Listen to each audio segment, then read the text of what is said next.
We have something which we have decentralized called the SLIP Fund, the School Level Improvement Plan Fund. And this is given to the primary schools so that they can carry out various improvements in their schools.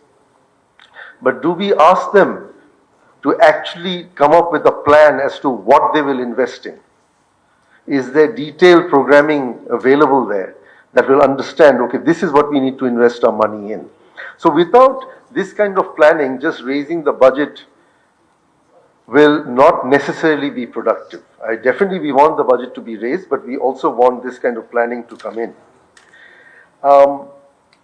I think the other area that we should recognize, and this is something that is being recognized around the world, is the role of non-formal education. Unfortunately, there is still, both within the people in general, as well as in the ministries and so forth, the non-formal education is not education, it's not proper education.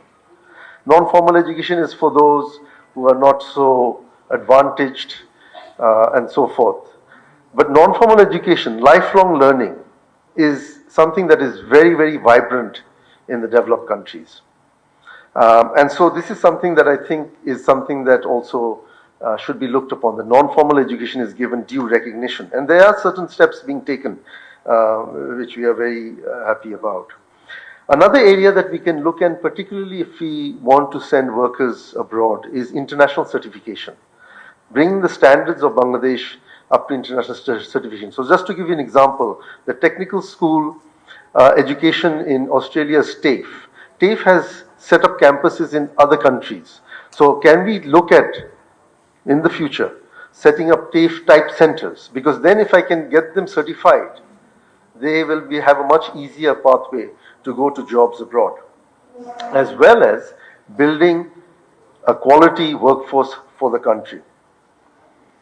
The other point that I would like to also stress upon is the importance of government and NGO partnerships in terms of education. A lot of the achievements that have been done by Bangladesh in education, particularly in primary education, has been a collaborative effort. The development partners have provided funding and technical support. NGOs have mobilized and so forth.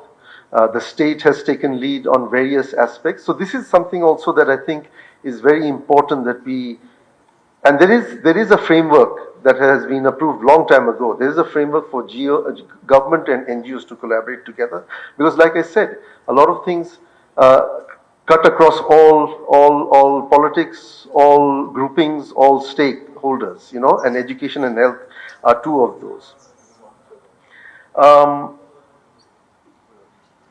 Community accountability. This is another area that we need to focus on. How do we build mechanisms where the community has a stake, has a say in their children's education?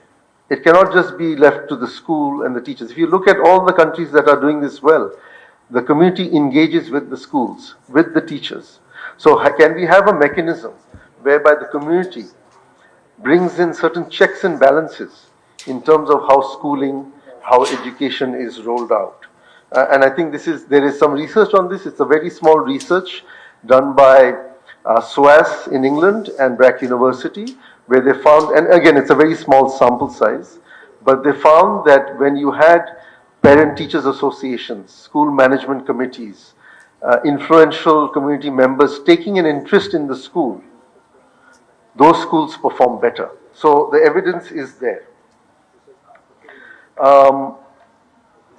If you look at the numbers, I'll wrap it up soon now. If you look at the numbers in terms of, from say last 15 years ago, the portion of children in primary education in government primary schools was over 80%. It is now 52, 53%. There's been a 30% drop. If this is the trend that happens, then we will see further erosion of children in government primary schools. When we talk about equity, when we talk about inclusion, it is very important that we provide access to everyone. And it cannot only be that those who are unable to afford it do not have access to good schooling. So I think this is another area where it makes sense to invest in government education system. And lastly, I would say that leadership is extremely important, not just at the political level, but also at the ministry and bureaucracy. If you do not have dynamic leadership, we can have the best policies, we can have the best intentions. Implementation will be a challenge. Bangladesh has a lot of good policies. We have a lot of good laws. But the challenge has always been, how do we implement it?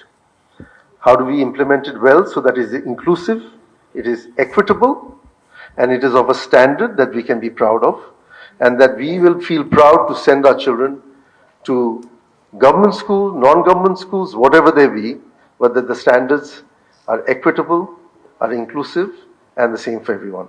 And with that, I'd like to end my few words. I hope there are some ideas that will generate some conversations for this roundtable. Thank you.